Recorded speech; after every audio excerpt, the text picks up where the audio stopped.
Assalamualaikum warahmatullahi wabarakatuh. Perkenalkan nama saya Nurul Aryani. Di sini saya akan membahas terkait tata laksana gizi buruk pada balita. Langsung saja untuk materi pertama yang akan kita bahas yaitu 4 fase pada perawatan dan pengobatan gizi buruk pada balita.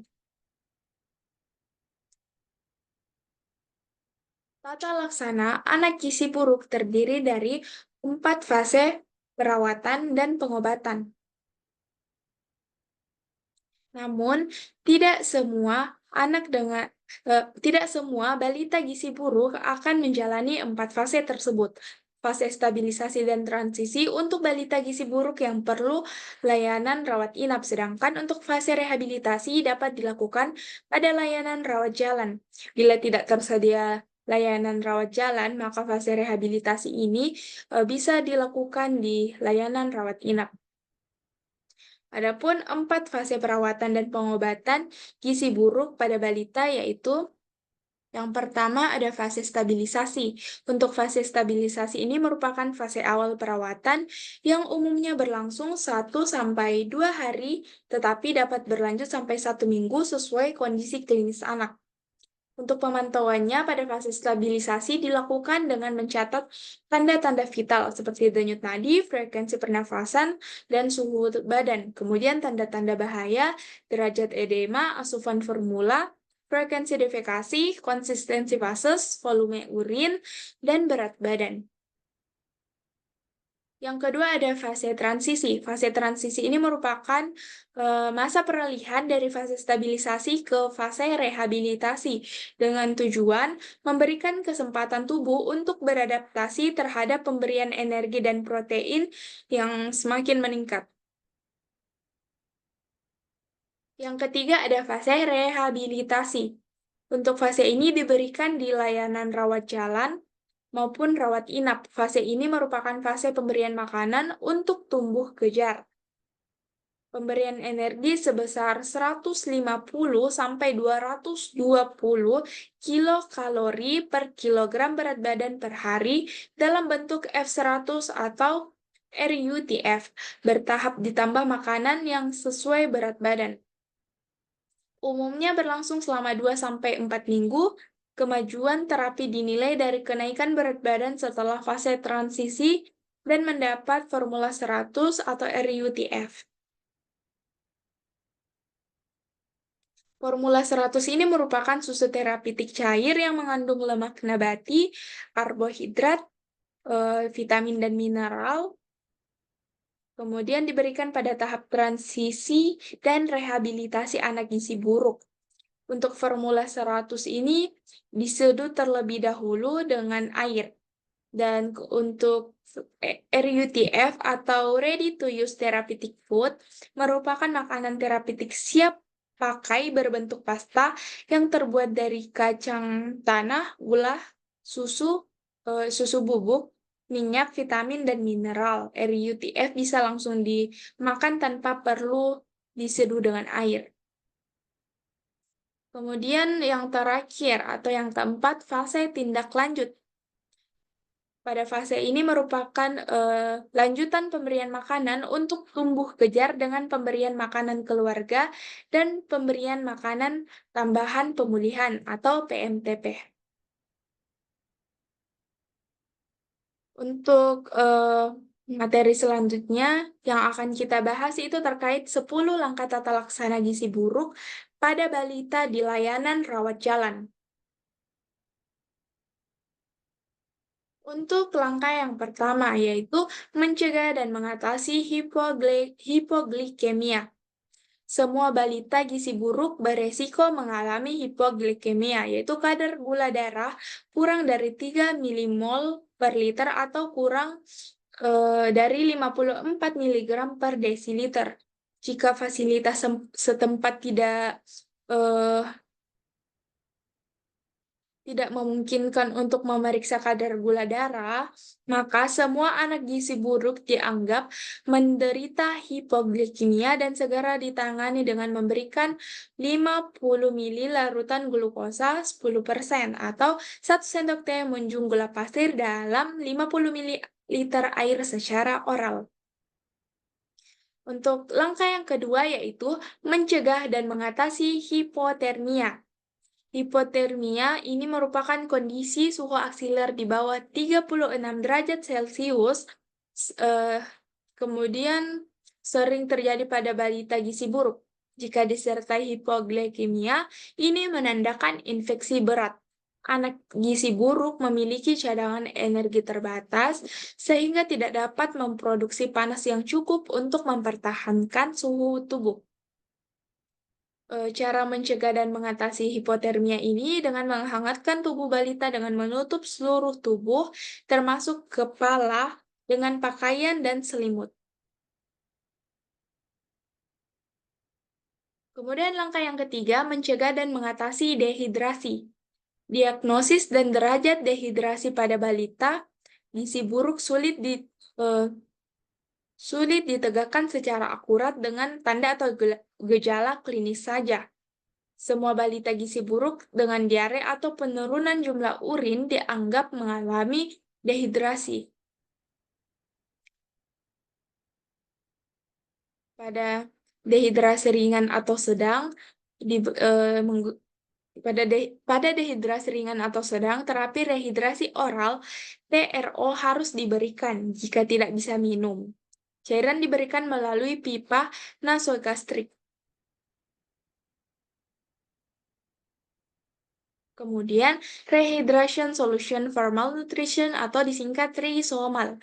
Larutan oralit yang telah dimodifikasi dengan mengurangi natrium dan menambah kalium. Untuk pencegahan dan penanganan dehidrasi, berikan risomal yang terbuat dari oralit. Harus diencerkan 2 kali untuk menurunkan kadar natrium, mencegah retensi air, edema, dan gagal jantung.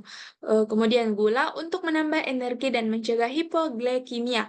Dan larutan elektrolit atau mineral mix untuk mengatasi ketidakseimbangan elektrolit seperti kalium, magnesium, cuprum, dan zinc. Untuk dosis resomal itu, anak usia kurang dari 2 tahun diberikan 50-100 ml setiap kali diare. Dan anak usia lebih sama dengan 2 tahun diberikan 100-200 ml setiap kali buang air besar. Kemudian balita yang tidak gizi buruk diberikan zinc setiap diare dengan dosis kurang 6 bulan diberikan 10 mg atau 1/2 tablet per hari, dan lebih atau sama dengan 6 bulan diberikan 20 mg atau 1 tablet per hari. Untuk durasi pemberian, suplemen zinc harus diberikan selama 10 hari meskipun kondisi diare sudah membaik. Tujuan dari pemberian zinc ini adalah untuk mencegah terjadinya diare kembali dalam waktu 3 bulan ke depan.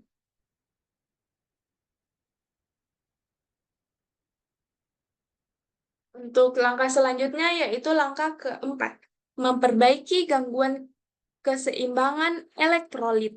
Pada anak gizi buruk, terjadi gangguan keseimbangan cairan, elektrolit, dan mineral. Untuk mengatasinya, diberikan mineral mix dan formula 75, formula 100, dan risomal. Anak gizi buruk memiliki kadar natrium tinggi dan kalium rendah, sehingga cairan yang diberikan harus rendah natrium dan ditambah kalium. Edema tidak boleh diobati dengan diuretik karena natrium berlebihan bisa berakibat fatal. Dan tata laksananya untuk mengatasi gangguan elektrolit diberikan kalium yang sudah terkandung di dalam larutan mineral mix yang ditambahkan ke dalam formula 75 dan formula 100 atau risomal. Kemudian gunakan larutan risomal untuk rehidrasi. Selanjutnya, langkah yang kelima, mengobati infeksi. Balita dengan gizi buruk sering mengalami berbagai infeksi, namun gejala infeksi bakteri seperti demam sering tidak terlihat. Oleh karena itu, semua balita gizi buruk dianggap mengalami infeksi saat datang ke fasilitas kesehatan dan langsung diberikan antibiotik. Hipoglikemia dan hipotermia sering menjadi tanda adanya infeksi berat. Untuk tata laksananya, bisa diberikan antibiotik spektrum luas kepada semua balita gizi buruk. Jika balita sebelumnya dirawat inap, antibiotik dilanjutkan dari pengobatan sebelumnya. Kemudian memberikan imunisasi campak jika balita berusia balita berusia lebih dari sama dengan 6 bulan dan belum pernah diimunisasi atau menerima imunisasi sebelum usia 9 bulan. Imunisasi ini ditunda jika balita dalam keadaan syok. Imunisasi termasuk campak diberikan sebelum anak pulang dari perawatan atau dari fase rehabilitasi.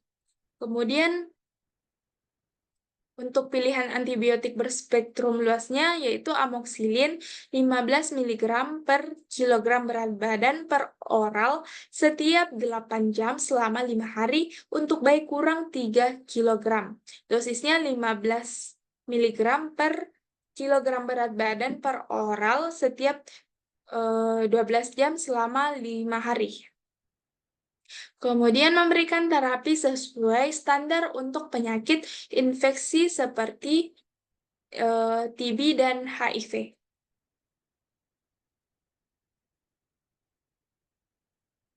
Langkah yang keenam, memperbaiki kekurangan zat gizi mikro.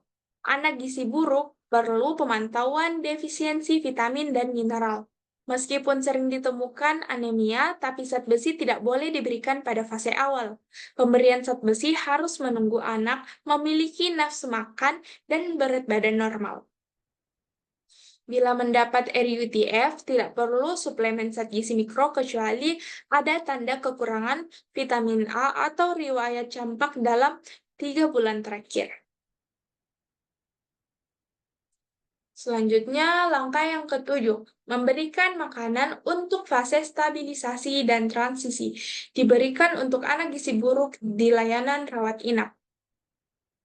Fase stabilisasi, balita diberikan formula 75, makanan cair yang mengandung 75 kilokalori per 100 ml. Formula ini dirancang untuk membantu memperbaiki status gizi balita dan mempersiapkan mereka untuk fase berikutnya. Setelah kondisi stabil, balita memasuki fase transisi, di mana mereka diberikan formula 100 yang mengandung 100 kilokalori per 100 ml. Formula ini bertujuan mendukung rehabilitasi dan pemulihan gizi. Tujuan dari pemberian makanan selama kedua fase ini untuk secara bertahap meningkatkan status gizi balita dan mencegah komplikasi lebih lanjut yang diakibatkan oleh gizi buruk. Kemudian langkah ke-8, memberikan makanan untuk tumbuh kejar. Pada fase rehabilitasi, tubuh anak mengalami pemulihan jaringan sehingga membutuhkan energi dan protein dalam jumlah cukup. Energi yang diberikan sebesar 150-220 kilokalori per kilogram berat badan per hari dan protein sebanyak 4-6 gram per kilogram berat badan per hari. Terapi gizi yang diberikan dapat berupa formula 100 atau RUTF yang secara bertahap ditambah dengan makanan padat bergizi untuk mendukung tumbuh kejar dan pemulihan optimal. Langkah yang ke-9, memberikan stimulasi untuk tumbuh kembang. Anak gizi buruk sering mengalami keterlambatan perkembangan mental dan perilaku. Untuk itu, keterlibatan keluarga, terutama ibu, sangat penting dalam memberikan stimulasi yang penuh kasih sayang melalui kegiatan bermain, bernyanyi, dan menciptakan suasana yang menyenangkan. Stimulasi ini dilakukan bertahap dan berkelanjutan sesuai usia anak, mencangkup kemampuan gerak kasar, gerak halus, bicara, dan bahasa, serta sosialisasi dan kemandirian. Stimulasi terstruktur dilakukan setiap hari selama 15-30 menit. Dan langkah yang terakhir atau langkah yang ke-10, mempersiapkan untuk tindak lanjut di rumah.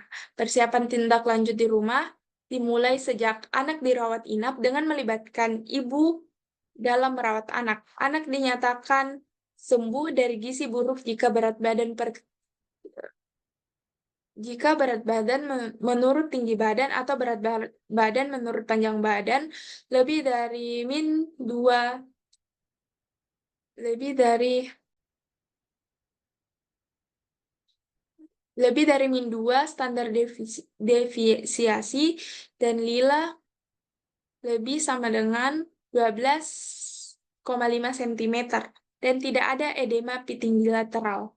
Setelah keluar dari perawatan, kontrol dianjurkan secara teratur, 1 kali per minggu pada bulan pertama, kemudian 1 kali 2 minggu pada bulan kedua, lalu 1 kali per bulan hingga 6 bulan atau lebih. Selain itu, dianjurkan melengkapi imunisasi dasar atau ulangan sesuai program PPI, program pengembangan imunisasi. Adapun kesimpulan dari materi yang telah kita bahas sebelumnya, yaitu 4 fase untuk perawatan gizi buruk pada balita dan 10 langkah tata laksana dirawat jalan merupakan panduan yang sangat penting dalam proses pemulihan anak. Fase-fase mencangkup stabilisasi, transisi, rehabilitasi, dan tindak lanjut yang bertujuan untuk memulihkan kesehatan secara bertahap. 10 langkah yang diambil meliputi perawatan preventif dan kuratif, serta dukungan untuk pertumbuhan anak. Kerjasama antara tenaga kesehatan dan orang tua sangat penting dalam mendukung proses pemulihan. Mungkin hanya itu yang dapat saya sampaikan. Lebih lebih dan kurangnya mohon dimaafkan. Saya akhiri dengan ucapan Assalamualaikum warahmatullahi wabarakatuh.